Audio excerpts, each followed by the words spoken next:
País, buenas noches, Oye País, gracias por acompañarme en esta hora, yo soy Rudy González. La comunicadora Judith Leclerc tuvo la gentileza de incluirme dentro de su programa que se llama 1000 Historias y grabamos en el mes de diciembre una entrevista, un coloquio, un conversatorio que me gustó, quedó bellísimo, muy espontáneo, sus preguntas y mis consideraciones. Lo hicimos en el Jardín Botánico, en un ambiente fresco, en diciembre, fresco, agradable, apacible, que le permite a uno explayarse y hablar de la vida. Y ese era el sentido de esa historia, una de sus 1000 historias, como titula ella su programa. 1000 Historias con Judith Leclerc. Me gustó el programa y aprovecho esta ocasión y lo comparto con ustedes a continuación.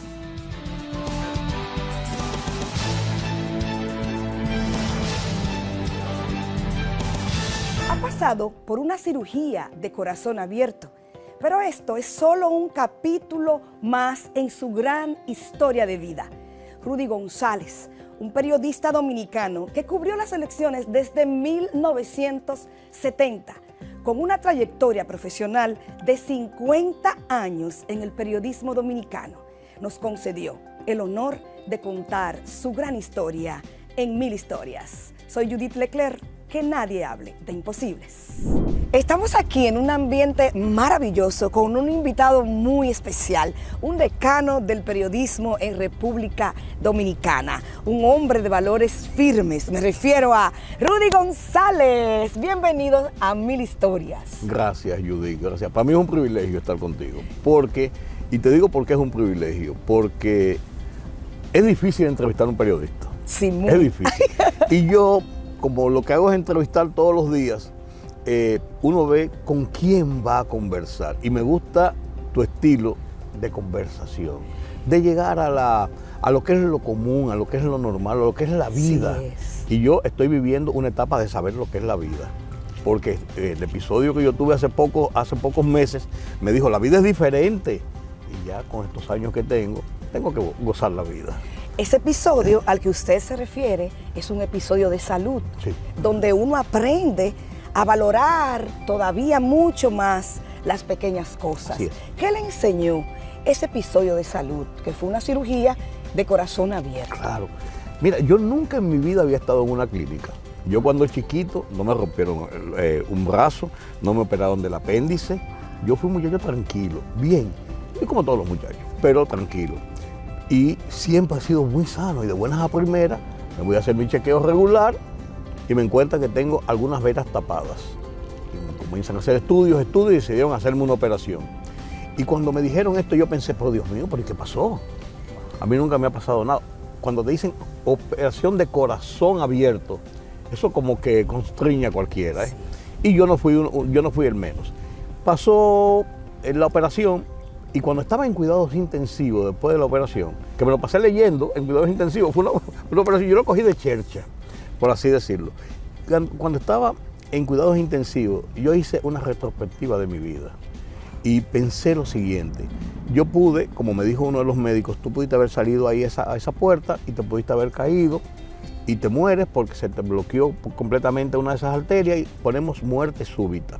Y yo pensé estando ahí, si yo hubiese muerto, ya el día de hoy, hubiese muerto hace 3, 4, 5 días, o me quedo en la operación, el día de hoy, ya yo fuera el recuerdo de mis amigos.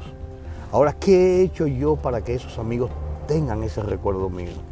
¿Por qué no darme cuenta de qué he dejado en el camino para completarlo? Yo creo que yo lo he hecho todo, pero uno ve la realidad entre la vida y la muerte. Es una raya que divide, Judith.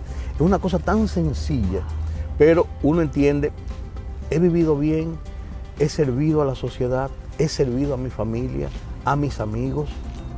Y entonces uno en esa retrospectiva, uno dice, sí, ha merecido la pena haber vivido hasta aquí. Yo tengo 73 años. Wow. Y te digo, los he gozado como tú no te supones, con altas y bajas, con alegrías y penas, como todo ser humano. Pero siento más satisfacción que tristeza, que pena por algo que no haya hecho. Yo siempre tengo una frase, mi papá lo decía, y es una frase muy popular: a quien tú no puedas hacerle un bien, jamás le hagas un mal. Wow. ¿Y qué pasa por lo primero que pasó por la cabeza en ese momento que le dijeron cirugía de corazón abierto? ¿Qué fue? Bueno, yo estaba en un cuartito así en recuperación porque me habían hecho un cateterismo para chequear, y cuando me dijeron eso, yo sentí que el techo se me cayó encima. Wow. Y mi esposa entra llorando y me dice, tenemos un problema. Yo pensaba que me iba a ir esa misma tarde de ahí porque un cateterismo es una cosa ambulatoria. Tenemos un problema. Y yo dije, Dios mío, yo soy un hombre de mucha fe, que no se la ando pregonando a nadie. Yo nací en un hogar cristiano, y al nacer en un hogar cristiano, yo soy una persona que tiene una fe profunda. Y pensé, bueno, Dios, en tus manos me encomiendo. Mi esposa llorosa me dijo, tenemos un problema, y yo le dije, vamos a salir, despreocúpate, vamos a salir. Y vinieron los médicos y me dijeron esto y aquello, y yo pensé, voy a salir de verdad. Yo confié. Mi familia, se reunió toda mi familia. Mis hijos que viven fuera llegaron al día siguiente, pensamos irnos fuera a hacerme la operación, dijeron no, vamos a hacerla en el país, hay suficiente experiencia para hacer eso, y confié en ellos. El médico me dijo, confía en nosotros y confía en él y en ese equipo ahí en Sedimat. Y mis hijos vinieron, mi familia, mis hermanos estuvieron ahí, mis hermanos todos menores, yo soy el papá de ellos, por así decirlo, porque soy el mayor. Mis amigos, y una fe en Dios de que iba a salir bien. Oye, y salió bien. Yo digo, los 3 días que yo estuve antes de la operación, en preparación ahí en Sedimat, los amigos que iban a visitarme, Miguel Franjul, por ejemplo, fue a visitarme y me dijo, pero si tú me dices que vengamos a beber café para acá, yo vine preparado mentalmente, porque yo pensé que iba a encontrar un hombre así, con muchísimos aparatos y en pijama. Y Josefina Navarro llegó, mi amiga Josefina Navarro de toda la vida, llegó con un bulto lleno de cosas, de unas papitas y unas cosas que metió de contrabando en Sedimat, para decir, yo me voy a quedar aquí todo el día porque este hombre debe estar en una situación muy crítica. Y así por el estilo. Y yo lo pasé muy bien, y eso me preparó, y me preparó físicamente, pero me preparó mentalmente. Y pasé ese trance 13 días en un hospital, un hombre que nunca había estado en un hospital, 13 días en un hospital. Y cuando yo salí, yo dije, yo puedo salir caminando. Y me dijeron, no, tiene que salir necesariamente en una silla de ruedas. Uno de los días, la experiencia mayor que yo pasé en cuidados intensivos, al segundo día de estar ahí, yo llamé a una de las enfermeras y le dije, hazme el favor.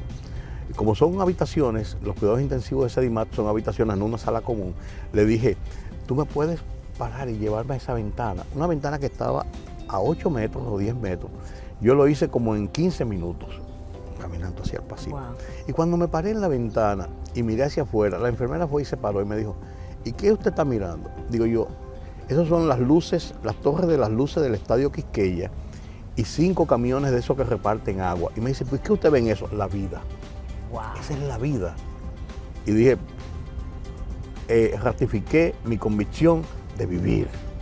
Me encanta. Y aquí estoy contigo. Vio que de todos los procesos que uno vive, de esos procesos dolorosos, tristes, de ahí sale la luz más hermosa. 5 meses solamente de ese trance. Y mírame cómo estoy. Y más alegre, más firme para vivir. Y me siento más humano. ¿Verdad que sí? Me siento más humano, porque sé por lo que deben pasar muchas personas. Ahora yo he hecho casi un club de amigos que han tenido y se han operado. Anoche estuve hablando con uno de ellos hasta las 11 de la noche, que se acaba de operar hace 2 semanas, y yo lo llamo y le digo, ¿qué tú comes? ¿Y qué tú haces? Y ya vamos a hacer esto, y te voy a buscar para darte una vuelta. ¿Y tú andas manejando? Sí, yo ando manejando. Hace 2 semanas me fui hasta Punta Cana con mi mujer. Wow. Manejando, yo, está bien, yo estoy bien. Qué lindo, eso se llama empatía. Empatía y pensar también en otros, en poder usar lo que uno ha aprendido para que el otro también... Eso es lo que yo he hecho toda la vida, tratar de las experiencias mías compartirlas, las buenas. Claro. Las malas me las guardo. Exacto. Y una cosa, usted se crió en la zona colonial. Ahí nací. ¿Cómo era entonces esa época, ese niño? ¿Cómo era ese niño? ¿Cómo era Rudy niño? 14 calles, la zona colonial llegaba, o sea, la ciudad llegaba hasta la avenida Pasteur de hoy. Sí. Y por arriba hasta San Carlos, lo que es hoy la México. Y era un pedacito de ciudad. Bueno, nosotros nos íbamos a jugar pelota a la universidad los sábados y eso estaba en las afueras.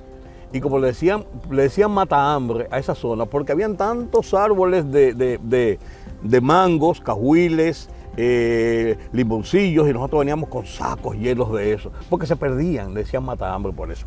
Wow. No, una vida muy tranquila, una vida muy de familia, una vida muy buena, una vida en que uno se criaba en valores, en que había que respetar al vecino, en que el vecino tenía la facultad de llamarte la atención, de darte una pela si fuera necesario, pero donde se cumplían las reglas. Mi papá decía, aquí hay que estar a las 7 de la noche en la casa, porque después de las 9 en la calle están los policías y los ladrones, y algunos policías que son ladrones. Me inculcaron ese temor. Mis tías, yo me crié con 2 tías que no se casaron y una abuela. Excúsame. Sí. Y entonces yo era como un niño lindo. Nos criamos 3 primos con ellas porque mi papá vivían ahí cerca. Nos criamos juntos y en mi casa era un cuartel militar. Se levantaba uno a las 6 de la mañana en punto. Había que arreglar la cama. ¿Ves? Había que irse a bañar, poner las toallas a secar, limpiar el baño, porque un baño completo, había que suapiar el baño y dejarlo para que el otro que viniera encontrara el baño limpio y seco. De ahí pasábamos al culto de la mañana, eran adventistas. Wow. Era un cuartel militar. Sí. Había que hacer el culto, después del culto a desayunar y después de desayunar a las 8 menos cuarto para ir al colegio.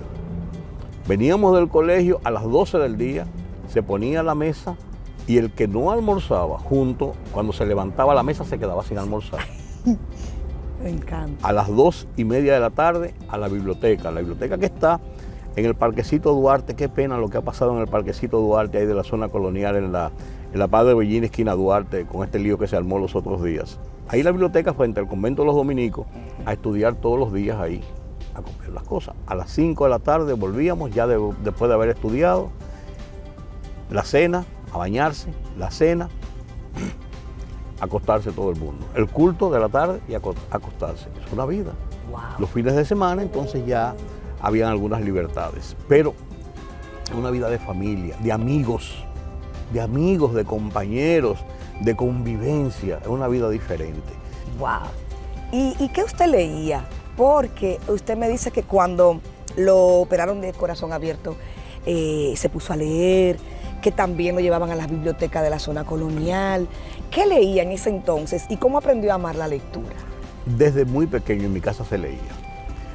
Para comenzar, ¿tú sabes lo primero que yo leí en mi vida completo, la Biblia?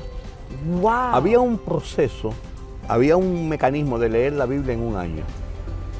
Tú podías leer la Biblia completa en un año para no hacerte aburrido. Y la Biblia es un libro bonito porque es un libro de historia. Tú tienes que verlo, tiene un concepto religioso, pero también tiene un concepto de historia, de cómo fue la formación del mundo, de cómo se dividieron los pueblos, y todo basado en el pueblo de Israel. Pero en mi casa era obligatorio leer. Y además, antes no es como ahora, que tú coges una computadora y metes Judith Leclerc y te sale la vida entera. Y entonces tú coges 2 párrafos, un copy-paste y lo pones en la página. Antes había que ir a la biblioteca y fajarse con esas enciclopedias y abrirlas y comenzar a leer y comenzar a copiar. Y por eso uno aprendía mucho. Pero al hacerlo así, tú te ibas haciendo amante de la lectura. En mi casa siempre se leyó mucho, se obligó prácticamente a leer mucho. Mi papá leía mucho. Y entonces yo me acostumbré a leer y siempre me ha gustado leer. ¿Y cuándo decide entonces ser periodista? Bueno, cuando yo termino la secundaria, tenía 17 años, 1967, tú no das ni un besito cuando eso, 1967, yo quería estudiar periodismo. ¿Por qué quería estudiar periodismo? Mi papá trabajaba en un periódico. Yo me crié entre las rotativas y todo lo que tiene que ver con un periódico ahí en La Nación. Mi papá trabajaba en La Nación en esa época. La Nación estaba donde está la tienda La Sirena, que está ahora en la avenida Mella. Y yo vivía ahí al doblar en San Antón. Y me pasaba el día entero ahí. Y iba mucho. Y tenía ese amor por el periodismo. En mi casa, por demás, se reunían muchos amigos de mi papá con mi papá en el patio. Tenemos un patio frondoso, una cosa como esta, precioso, y ahí se reunían y tomaban tragos, y mi mamá le preparaba un sancocho, eso hasta las 9 de la noche, eso no es como ahora de cantar a las 4 de la mañana. Sí. Y entonces yo oía las historias y veía a los amigos de mi papá y me apasionaba el periodismo. Nos vamos a ir a una pausa y al regreso seguimos esta maravillosa historia de Rudy González, un gran decano del periodismo dominicano. Seguimos con más. Soy Judith Leclerc, que nadie hable de imposibles. La libertad solo reside en los estados en los que el pueblo tiene el poder absoluto. Por el respeto a los valores democráticos y la dignidad del pueblo dominicano, El Rumbo de la Tarde, plural, objetivo, comprometido siempre con la verdad. Con Georgie Rodríguez, Rudy González y Ramón Colombo.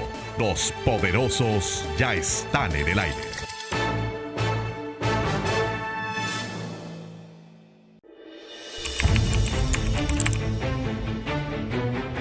Periodismo de investigación, columnas, opinión, análisis, reportajes de fondo. Hora por hora, una completa plataforma multimedia. Periodismo con valor. Noticias horaporhora.com.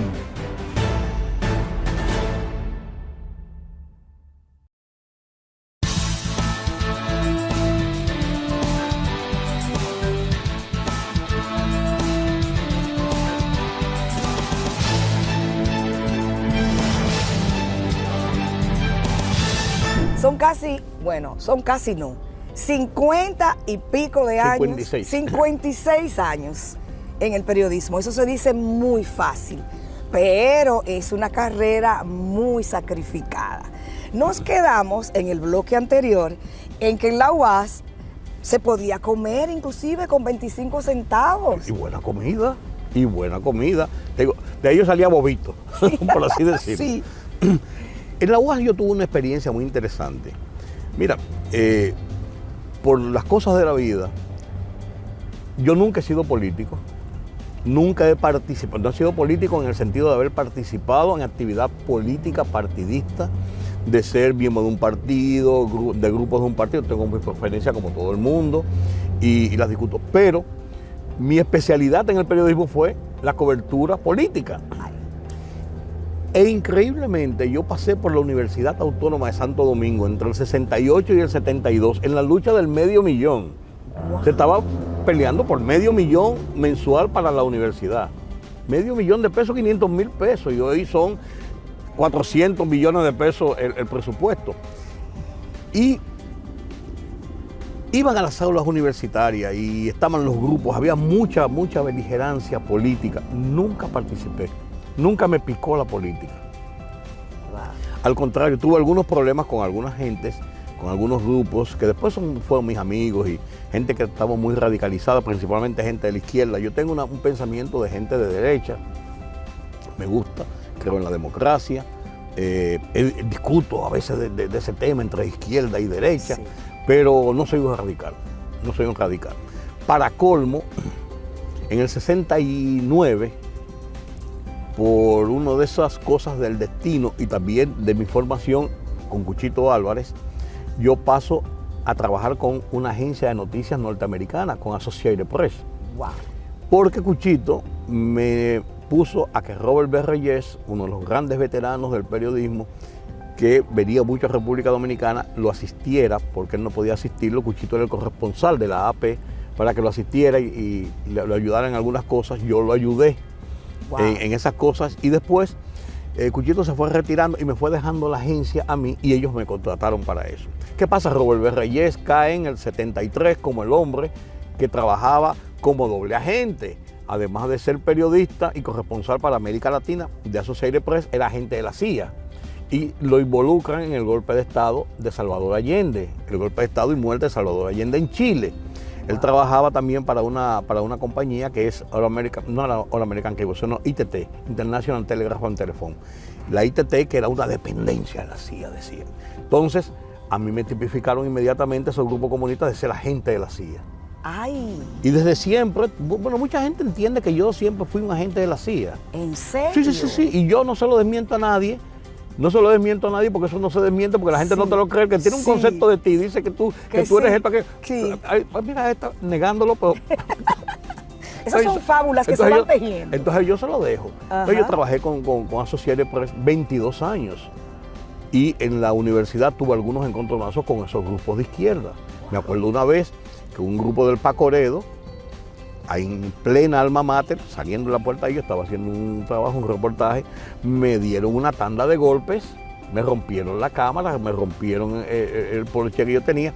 ¿Quién me salvó? Atuey de Camps Jiménez, que era secretario general de la Federación de Estudiantes Dominicanos, amigo mío también, porque lo conocía de siempre, y él y su grupo le dieron una, como le dicen ustedes, una salsa a esos gente del Pacoredo. Y después muy amigo mío, uno de los que estaba ahí, Gregorio, me recuerdo, amigo mío, me decía, yo sí siento haber hecho esto. Entonces son experiencias. Eso va curtiendo a uno también. Y esa experiencia con la APE, esa experiencia ya en el Caribe, muchos años en el Caribe pasé a ser editor político, después vino Teleantillas, que era una dependencia del Caribe, comencé a hacer televisión por primera vez en mi vida. Teleantillas fue un boom, y nosotros hacíamos aquellas despedidas y aquellas introducciones desde la calle que no se veía en la televisión dominicana. Y eso fue yo andaba entonces ya con saco y corbata todo el tiempo, porque no sabía en el momento en que tenía que hacer una despedida. Y además para ir al Congreso yo siempre fui muy respetuoso de eso. Al Congreso siempre fui con saco y corbata porque era un centro solemne. Y entonces de ahí fui escalando hasta que en el periódico, en el Caribe, fui un agente de Germán Orles, de sus amigos Germán Orles. Tengo muchos episodios de cosas que pasaron en la política y en las cosas. Germán Orles es un protagonista de todas esas cosas, igual que don Rafael Herrera. Y entonces yo aprendí mucho y tuve muchas vivencias. De ahí entonces me contratan en el 1984, nada más y nada menos que Miguel Guerrero, mi gran compañero, me dice un día, ¿tú quieres trabajar en Última Hora?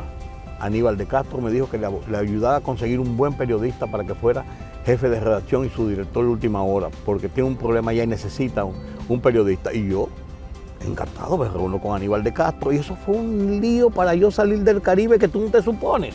No querían que se fuera. No, porque cuando yo le dije a don Germán, mire, me estaban ofreciendo en el grupo Listín para que me vaya a Última Hora como su director. ¿Y por qué tú te quieres ir? Y fue un pleito. Y entonces, lo que yo no supe, después me enteré, él llamó a don Tuturo Pellerano. Tú no puedes estar quitándome mi periodista, que fue un lío.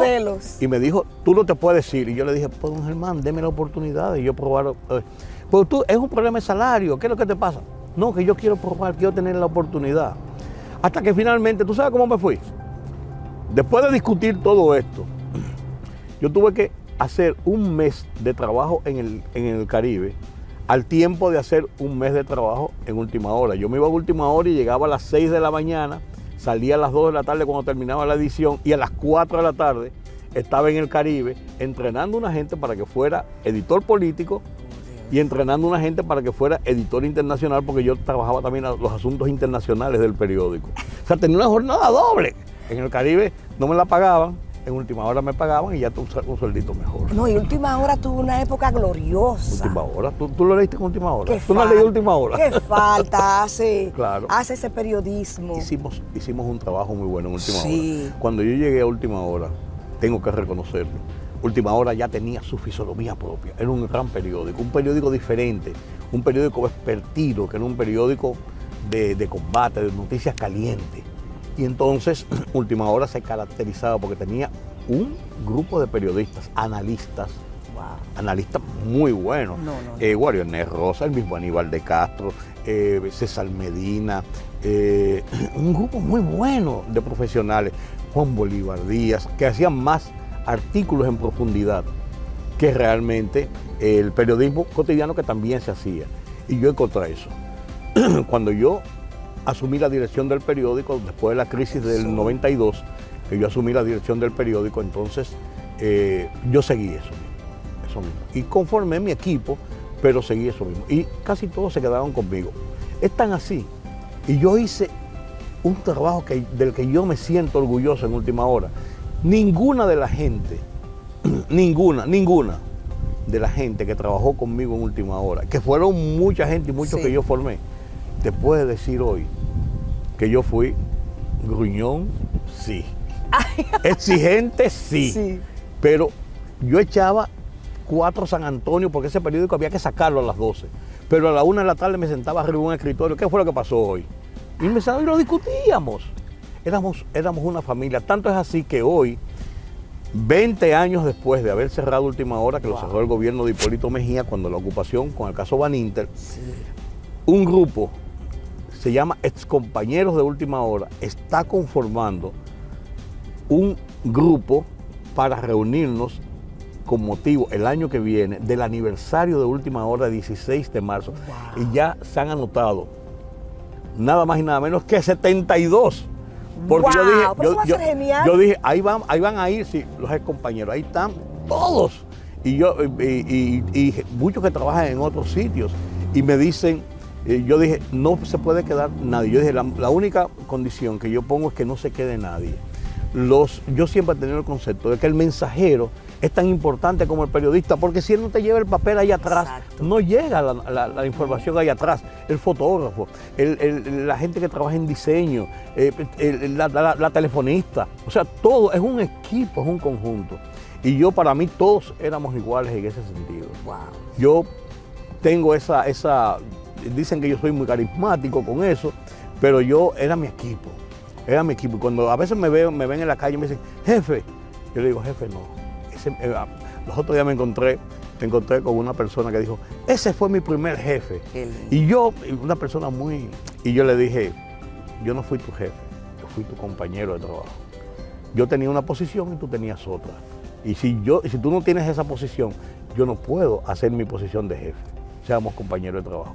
Y eso me ayudó. Fue en 2003, si no me equivoco, ¿verdad? Sí, exacto. Entonces, hace 20 años, ¿cómo justamente. le impactó eso profesional y personalmente? Una cosa impresionante. Yo nunca había estado sin trabajo en mi vida.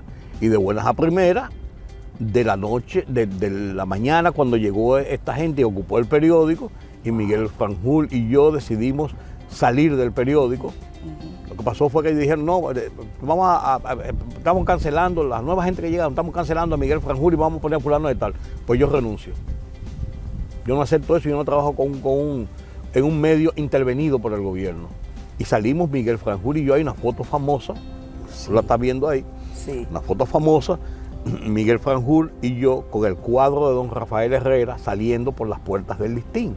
Porque Miguel Guerrero dijo, Miguel Franjul dijo, esto es mío. Eso me lo regaló don Rafael, eso no es del periódico, yo me lo llevo. Y así salimos del periódico. Para mí fue un cambio radical. Comencé una vida de periodismo privada. Comenzamos un programa de televisión, Josefina Navarro, Miguel Franjul y yo, que habíamos comenzado en RNN. Era un programa estelar, 2 directores de periódico y Josefina Navarro era la coordinadora en piso, ahí mismo, en el aire. Es un programa muy bueno, 2 directores dando las noticias del día. Y ese programa duró 3 meses, 4 meses, porque ahí mismo vino el cierre de RNN. Fue una época muy dura. Y entonces seguimos nosotros entonces, Miguel Franjul y yo, haciendo un programa de televisión. Hicimos un periódico, diario a diario. Sí. Ahí te lo estoy mostrando, diario a diario, un periódico duro, combativo, contra Hipólito Mejía y contra la ocupación. No contra el tema del caso Baninter, sino contra la ocupación a los medios. Nosotros fuimos hasta Washington. Exacto. Y nos reunimos en el Capitolio con legisladores y con la prensa internacional. Yo era vicepresidente de la Comisión de Libertad de Prensa de la CIP, de la Sociedad Interamericana de Prensa, y miembro del Consejo Directivo. O sea, teníamos un power tremendo. Hicimos una buena campaña, pero entonces comencé mi vida particular. Monté una oficina de consultoría, de asesoría, seguí con mis programas de televisión, de ahí me metí en radio y por aquí, por ahí. Y entonces me gustó la televisión. Yo no sé de dónde me salió a mí que un hombre tan feo como yo, porque son cosas para gente que tiene una buena sonrisa, que tiene... Claro, hombre. Yo decía, bueno, pero a lo mejor le gusta lo que yo digo. Y yo digo lo que pienso. Y me metí ahí, hicimos un programa por la mañana. Después que recuperamos los medios en el 2004, que salió el gobierno de Hipólito Mejía y nos devolvió en los medios. En RNN comenzamos un programa en la mañana. Estaba Ricardo Rojas León, estaba José Monegro, estaba Orlando Gil y yo. Y después, en el 2009, comenzamos un programa en Color Visión, Oye País, que es el programa, mi programa estrella. Estaba Farideh Raful, que comenzó conmigo a hacer Camino de la Comunicación. Ya. Farideh Raful, José Monegro, Orlando Gil, Carlos Cuello, Julián Roa y yo comenzamos ese programa. Todas las noches de 10:30 a 12 de la noche. Y era un programa, por ahí pasaron todos los candidatos, pasaron todos pasaron presidentes, todo el mundo pasó por ahí, querían ir a ese programa. Era muy bueno. Orlando Gil era una estrella en el mundo de la política, de la información política. Y con Joselito Monegro y con Farideh Raful siempre fue agresiva. Esa muchachita es una avispita, siempre fue agresiva. No es ahora que ella es así, hija de Grace y Tony, tiene que ser así. Así es. Y entonces de ahí seguí y decidí dedicar mi vida a la consultoría, a la asesoría. Tengo una oficina con buenos clientes. He reducido un poco el ritmo de trabajo después de mi episodio, porque ya yo tengo 73 años también. Y nada, esa ha sido mi vida en el periodismo. Ahora estoy escribiendo, está lista, mis memorias. Ay, con eso nos vamos a ir a una pausa.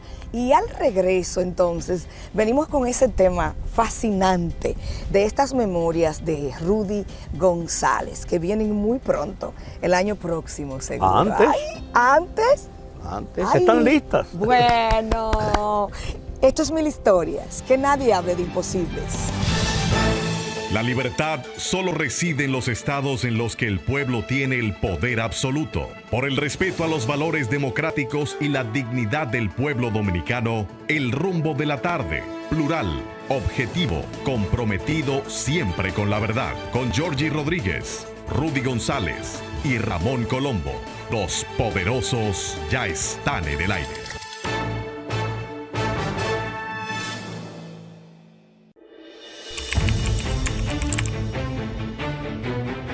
Periodismo de investigación, columnas, opinión, análisis, reportajes de fondo, hora por hora, una completa plataforma multimedia. Periodismo con valor. Noticias horaporhora.com.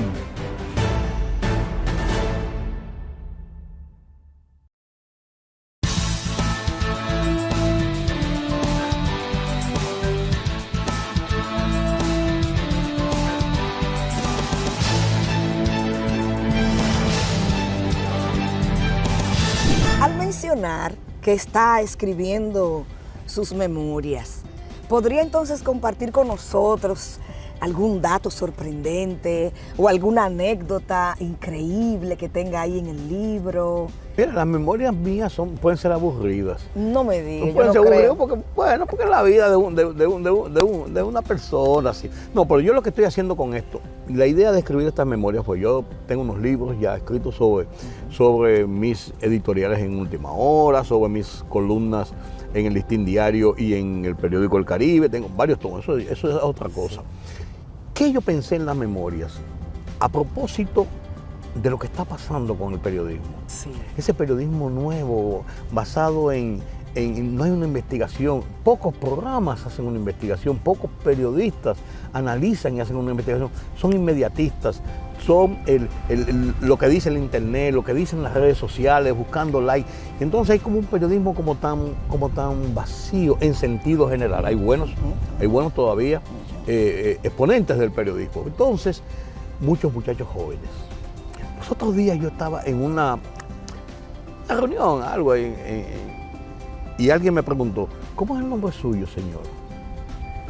A mí me dio, una periodista joven, a mí me dio tanta pena, porque yo pensé, si tú ves que yo estoy hablando en un grupo de personas que son influyentes, importantes, alguien tiene que ser.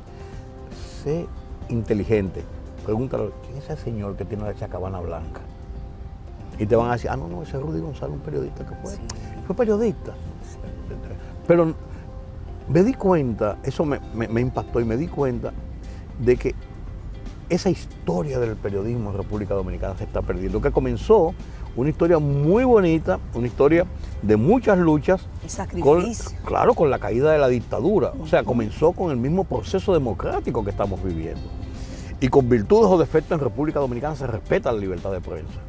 Pueden haber choques y cosas, pero aquí se hace un ejercicio tan libre que a veces uno se pone la mano en la cabeza. Pues somos libres en ese ejercicio. Podemos sentarnos y conversar de lo que nos dé la gana. Y tú lo sacas al aire, sin temor a que pasen. A lo mejor que te llama una gente y dice, eso que dijo ese tipo, pero más nada, no pasa de ahí. No hay una persecución de Estado, ni mucho menos. Entonces yo pensé, ¿por qué no decir, no contarle a la gente cómo fue ese periodismo que yo viví? ¿Cómo era ese periodismo romántico, ese periodismo profesional, ese periodismo dedicado, ese periodismo analítico, ese periodismo que tenía todo el cuidado de cómo tú le ibas a presentar a la gente una información, explicarle un episodio? Entonces yo decidí escribir el libro. La pandemia me ayudó. Yo tengo muchas notas y muchas cosas y cogí con la pandemia. Me comencé a escribir y porque hicimos la pandemia me sirvió a mí. Yo fui de los que cumplí la pandemia en mi casa, tranquilo, con mi familia, y lo disfrutamos, por así decirlo. Y entonces escribí. Entonces llegó el momento, después que yo escribí 1000 y pico de páginas. Entonces comenzó el momento de recortar esto, de llevarlo a la realidad, de buscar fechas, nombres, episodios, porque no solamente era de mi cabeza, sino poder... históricas. Y concatenarlo con la realidad, qué se publicó, qué no se publicó, por qué pasó esto, por qué pasó aquello. Entonces es un trabajo todavía mucho más difícil. Pero entonces todo este tiempo me lo he pasado en eso. Tuve un apoyo del Archivo General de la Nación, donde me copiaron todas las ediciones de periódicos desde que yo comencé hasta que yo salí, completas en un disco duro, y ahí yo busco cosas y yo he visto cosas de las que yo no me acordaba. Sí, se le refresca la memoria. De las que yo no me acuerdo. Por ejemplo, un pleito que yo tuve con Peña Gómez y lo relato ahí. Yo fui muy crítico de Peña Gómez. Sí.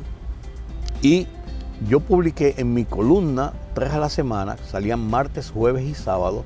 Yo publiqué 2 artículos muy críticos a su gestión como alcalde, diciendo que fue un puro desastre la alcaldía y que Peña Gómez es un hombre muy pasional y que no era tan profesional. Fue muy duros.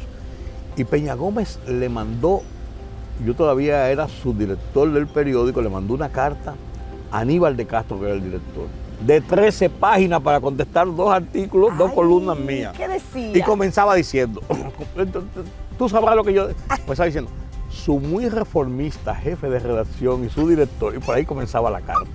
Me dijo tantas cosas, pero él hábilmente usó esa carta para poner en contexto sus pleitos que tenía con Jacobo Magluta, del cual él no había hablado. Lo que pasa es esto y eso, porque él me acusaba a mí, decía que yo, aunque decía su muy reformista, yo no era reformista, él me acusaba a mí de ser amigo de Jacobo Magluta, y es verdad que yo era amigo de Jacobo Magluta. Y la amistad de Jacobo Magluta se concretó más porque Orlando Gil era su asistente, y Orlando Gil siempre fue conmigo, fuimos compañeros siempre, toda la vida. Y entonces, él me acusó, y esa carta dijo de todo. Y me dice Aníbal de Castro, excelente, brillante profesional, me dice, Rudy, mira esta carta que mandó Peña Gómez, ¿qué vamos a hacer con ella? Públicala. Públicala. Pues dice muchísimas cosas de ti, públicala. Wow. Ese es el derecho de Peña Gómez, decir eso, contestar lo que yo dije, porque yo creo en ese derecho. Por el hecho de yo ser periodista, de yo ser el director de un periódico, de yo ser el dueño de un programa, no me da a mí la potestad de decir de ti lo que me dé la gana y no dejar que tú tengas tu versión sobre lo que yo digo. Yo eso lo respeto, pero como tú no te supones, se publicó la carta y estaban la gente del PRD esperando una respuesta mía en las siguientes columnas. Pasó 2 semanas, 3 semanas, 4 semanas, 5 semanas. Y un día cogí, le metí un viaje a Peña Gómez, tan desconsiderado como el primero, pero más pensado, más analizado, y fui muy duro, pero me dio una lección Peña Gómez. ¿Qué pasó? Llega Marino Mendoza a mi oficina en el periódico y me dice, Rudy, Marino Mendoza, amigo mío, habíamos cubierto él por el Listín Diario y yo por el Caribe, habíamos cubierto las campañas políticas, y me dijo, Peña Gómez quiere verte. Está bien. Uno por quiere verte, puede ser mañana, por la tarde. Digo, sí, ¿dónde? No, yo te vengo a buscar para llevarte a la casa de él en Cambita. Wow. Marino Mendoza estaba ahí, me llevó a la casa de Peña Gómez. Y cuando yo llego a la casa de Peña Gómez en Cambita, Peggy está viva ahí. ¿Quiere beber algo, no, Rudy? Espere, que él está recibiendo una gente en un momentito. Parecía algo así como esto, paradisíaco, muy bonito. Como un bohío pequeñito, ahí estaba Peña Gómez sentado, con una ropa de hacer ejercicio, demacrado, así ya, casi no podía ni hablar. Y me dijo Peña Gómez, hola Rudy, ¿cómo tú estás? Digo, Peña, ¿cómo están las cosas? ¿Cómo te sientes? Porque estamos muy mal. ¿Cómo te sientes? Caramba, me dice, yo te mandé a buscar. Hablamos de dos, tres cosas, cómo tú ves la situación del país, qué tú crees y cuándo. Me dice, mira, yo he hecho por el país. He entregado mi vida por el país, aunque mucha gente no lo crea. Pues yo creo en eso. Y yo sé que tú y yo tuvimos muchas dificultades. Yo quiero pedirte perdón si yo te ofendí en algo. Oye, me emociono todavía. Wow. Un hombre casi murió. Un líder de esa magnitud. Así, decirme. Oye, nos abrazamos, le pedí perdón también. Si yo te ofendí, Peña, pues son los rigores de la vida pública y ese tipo de cosas. Y me dio una lección. Me dio así casi ya en el ocaso de su vida. Los relato textualmente en mi libro. Y relato ese episodio. Y ahí uno aprende el poder que uno tiene como periodista. Y cómo, lo terminé de aprender, de cómo usarlo debidamente. Uno puede hacer mucho bien, uno puede hacer mucho mal. Yo creo que lo que uno tiene que hacer es ser objetivo y sacarse de dentro cualquier tipo de pasión. Con Peña Gómez yo fui pasional, no te lo niego. Sí. Yo fui pasional. Y fui pasional quizás motivado porque en el Caribe Germán Ornes era un hombre muy duro y muy pasional contra la gente del PRD. Era muy duro con ellos, contra Bosch. Yo tuve muchos encontronazos con Bosch, me acusó de ser agente de la CIA para botarme de su casa un día. Y decirlo en boca de Juan Bosch. Pasaron episodios que me dieron mucha atención a raíz del asesinato de Orlando Martínez. Y esas experiencias hacen que uno tenga la necesidad y la obligación de hacer eso que yo estoy haciendo, hacer esas memorias, porque eso no debe perderse. Y lo estoy haciendo para que esa nueva generación de periodistas, no para decir, Rudy González escribió un libro y es un bestseller. ¿Qué bestseller ni bestseller? Que incluso mi idea es regalarlo a las universidades, a los estudiantes, que caigan en manos de las personas y a los amigos, lógicamente. Pero básicamente, hacer una inversión, porque tiene una inversión económica, de tiempo, hacer una inversión para que quede algo. Y tú lo leerás y dirás, pues mira lo que dice Rudy González, él me va a engañar con esto que piensa aquí. O dirá, caramba, yo no conocía esto, mira esto. Esa es mi idea, ese es mi plan. Y por eso hablo de todos mis relaciones con el poder político. Por eso se llama prensa versus poder. Precisamente por eso, porque quiero ver desde la perspectiva del periodista cómo el poder tiene fuerza. Ahí hablo del imperio de los Estados Unidos, que le voy a decir, él no es la gente de la CIA, ¿no? Y una cosa. Y así por el estilo. Sí. Esa es la idea. Tengo muchos episodios que narro, hay muchos episodios. Y relato también algunas situaciones muy conflictivas y muy difíciles que yo viví como periodista y que vi vivir en otros como periodista y que vi desenlaces que no debieron ser o que debieron ser.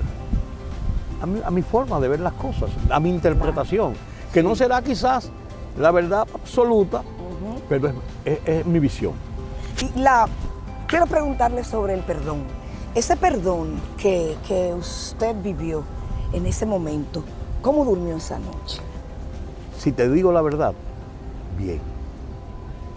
Bien. Porque aunque me apenó y me fui afligido y me acongojó, vi que realmente se puede. que uno puede sacar de adentro cualquier cosa que le haga daño.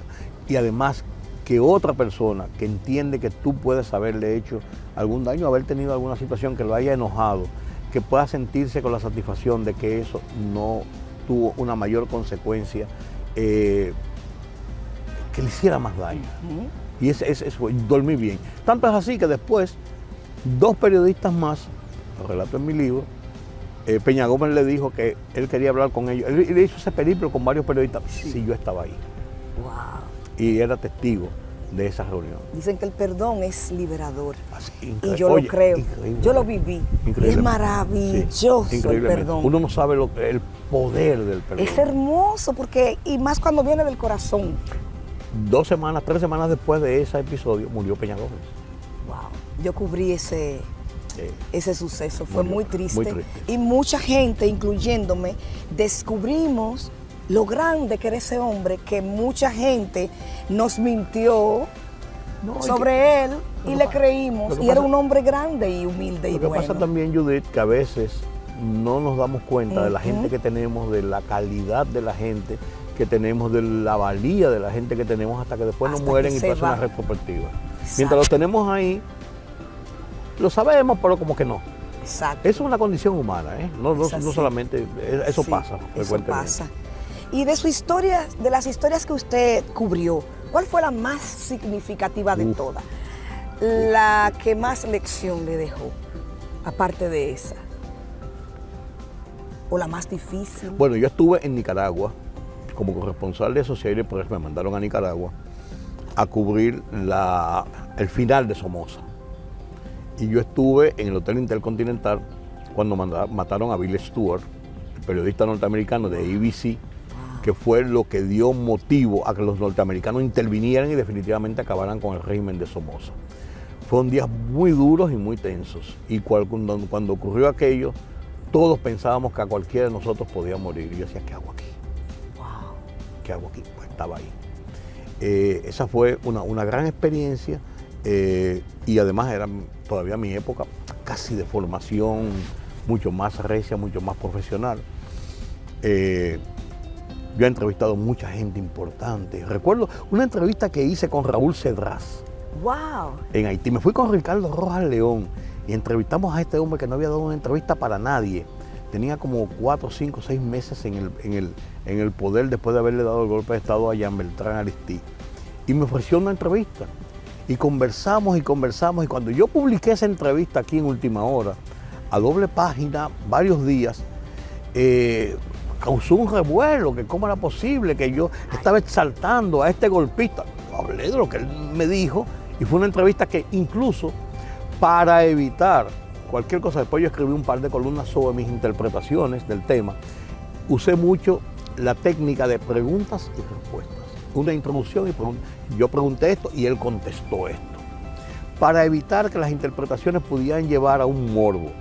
Pero para mí es más, y dijeron tantas cosas de mí, que cogí una fotografía de Raúl Cedrás conmigo, yo entrevistándolo al lado con mi grabadora, y la puse en mi oficina de este tamaño, para que todo el que entrara ahí se explotara. Esa fue una gran cobertura. Después de eso, la muerte de don Antonio Guzmán. Wow.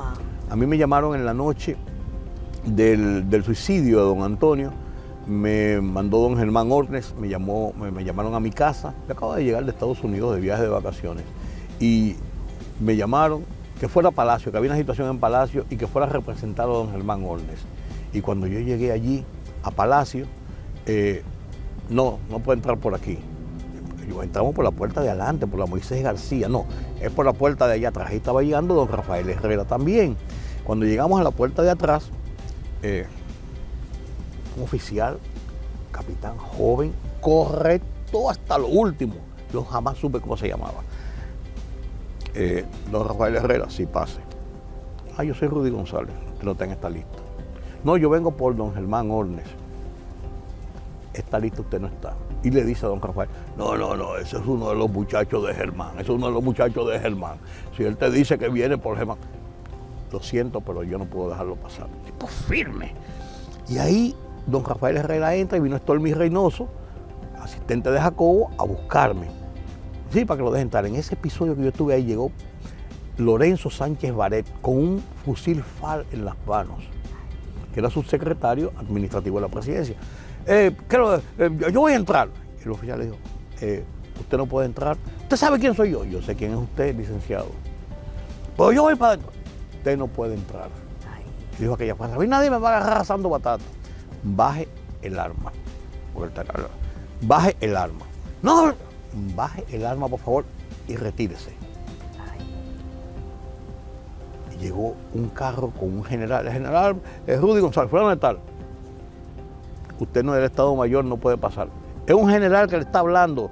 Él estaba del otro lado. Es un general que le está hablando. Póngase en atención.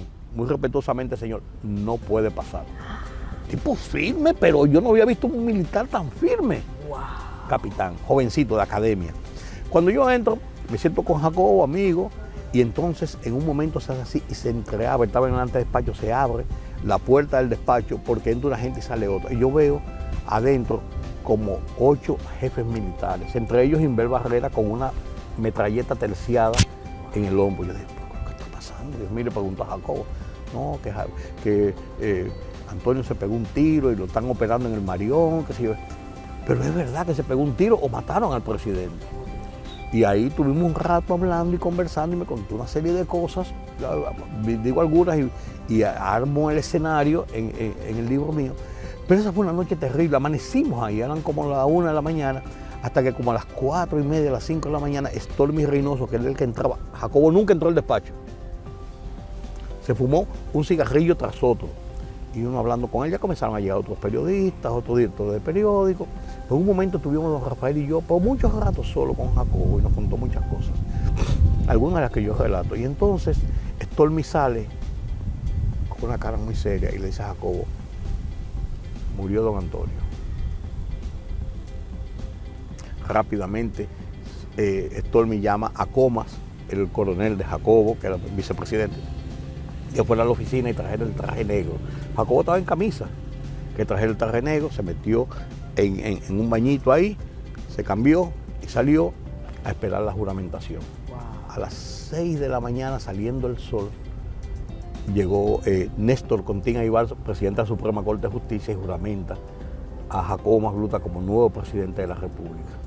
Y yo salí de ahí, después de la juramentación, y me paré en la puerta del Palacio, hice una transmisión para Teleantillas en vivo. Wow. Eso para mí fue una noche inolvidable, inolvidable. Y qué bueno que pueda Y las cosas contarla. que yo oí ahí y de las que se hablaron ahí y de todo lo que se mencionó, una cosa impresionante, terrible. Ese libro hay que leerlo, esas memorias. Pero yo tengo, sí, yo creo que ahí pueden haber cosas interesantes. Claro, muy Pero interesante. pues no te hagas demasiadas ilusiones, pero yo creo que pueden haber cosas interesantes. Y antes de finalizar, cuéntame un poco de la familia, su familia, Mira, sus hijos. Mira, yo casé temprano, tenía apenas 22, 23 años, era la época como uno se casaba, sí. Así. Me casé con una muchacha joven del barrio, una muchacha buena, de familia, tenía apenas 17, 18 años, casamos jóvenes, tuve 3 hijos, maravillosos, viven fuera del país, ella es ciudadana americana, ellos son ciudadanos americanos todos, una diplomática, otro militar y abogado, y otra que trabaja en la empresa privada, y una familia bellísima. Me divorcié por las cosas de la vida. Si tú me dices a mí por qué me divorcié, yo te digo que no sé. Wow. Oye, honestamente, wow. Ni yo le pegué cuernos a mi mujer, ni ella me pegó cuernos a mí, ni pasó nada, nos divorciamos. Wow. De las cosas de la vida. Y tuve 3 años soltero, pero yo me di cuenta un día me pasó un episodio que marcó mi vida y cambió. Director de periódico, poco de dinero, yo de todos mis bienes, todo se quedó con mi familia, yo entregué todo a mi esposa. Entonces tú te lo ganaste, no digas que repartir mitad, no, eso es tuyo. Yo me quedé con lo que tenía.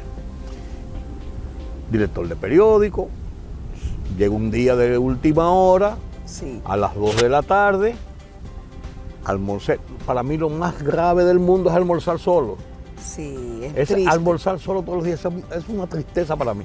Almorcé, llegué a la casa, me puse a ver televisión, me puse a leer, qué sé yo, me quedé dormido, yo nunca duermo siesta, me levanté a las 8 de la noche, me di un baño, me puse mucho perfume, me puse una ropa bonita y dije, me voy a comer el mundo es mío hoy. Ay, Dios. Salí para la calle,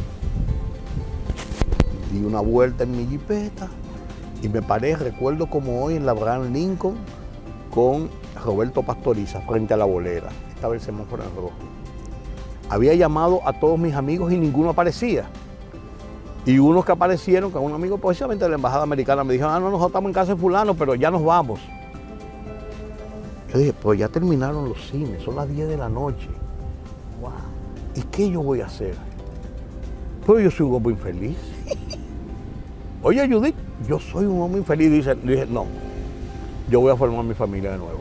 Wow. Conocí una muchacha maravillosa que trabajaba con nosotros en el grupo Listín. Tuve una relación muy seria, muy decente con ella. Y le dije un día, me voy de viaje a una reunión de la CIP Argentina. Me voy a pasar una semana afuera. La invité a cenar esa noche antes de irme. Cuando yo venga, voy a organizar casarme. ¿Te quieres casar conmigo? Me dijo, pues ¿tú crees que eso es así? Yo tengo que hablar con mi papá y con mi mamá, yo no puedo casarme porque la gente quiera. Bueno, yo te digo que yo me voy a casar y quiero que seas tú, pero yo me voy a casar. Me fui de viaje y cuando vine, ya ella había tenido tiempo de pensarlo y decidimos casarnos y nos organizamos y nos casamos. A los 6, 7 meses, 8 meses nos casamos. 3 hijos, unos mellizos. Pasó una situación con nosotros. Yo decía, yo no quiero tener más hijos, yo tengo 3 hijos. Pero veía en ella una muchacha joven, profesional, que me amaba, que me ama, que yo la quería. Veía en ella una tristeza. Quería tener un hijo. Porque esa es la parte de la vida del matrimonio. Quería tener un hijo. Y entonces, ¿qué pasó? Yo le dije, bueno, que yo no quiero tener más hijos. Y en eso pasaron 2 años, 3 años, mellizos. Wow. Y después de los mellizos, encantado, bien todo el mundo, bien, todos felices. A los 2 años me dijo, estoy embarazada de nuevo. Una hembra. Wow. Yo creo que Dios ha sido bueno. Una hembra. Y esa familia ha sido, para mí, incluso ya en mis últimos años que he vivido, en este tránsito que tuve de salud, en este tránsito de recomponer mi vida, han sido la base principal de esa felicidad, de esa tranquilidad, de ese buen vivir. Y así como tú me ves, así yo soy. Qué lindo. Mira, esa es una entrevista hermosa como yo la soñaba. Yo estoy muy contenta, muy agradecida de que nos haya contado parte de su historia, porque 56 años no se recogen así, 56 años en el periodismo. Un poco aburrido, pero bueno. Bueno, a mí me ha encantado, yo sé que al público también, y sobre todo a los estudiantes de periodismo, a los más jóvenes, a los novatos, que esto les va a servir muchísimo. Esa es mi esperanza. Yo sé que sí. Ese es mi gran deseo, por eso estoy escribiendo esas memorias, por eso donde quiera, cuando daba clases y cuando los que conozco que pasaron por mis manos, mi idea es colocarlos en el camino bueno. Así es. Muchas gracias, Rudy González, gracias por su linda historia. No, gracias a ti por tener confianza en dedicarme este tiempo en uno de tus programas, de tantas historias buenas que tú has hecho. Y esta, bueno, hay que equilibrar. Ya con este viejito, con esta cosa, pero me encanta, qué bueno. Me ha encantado, me lo he disfrutado. Qué bueno. Soy Judith Leclerc, vamos a seguir con el periodismo positivo, inspirador de República Dominicana. Amén. En un momento donde hay tantos contratiempos con la comunicación. Que nadie hable de imposibles. Hasta una próxima.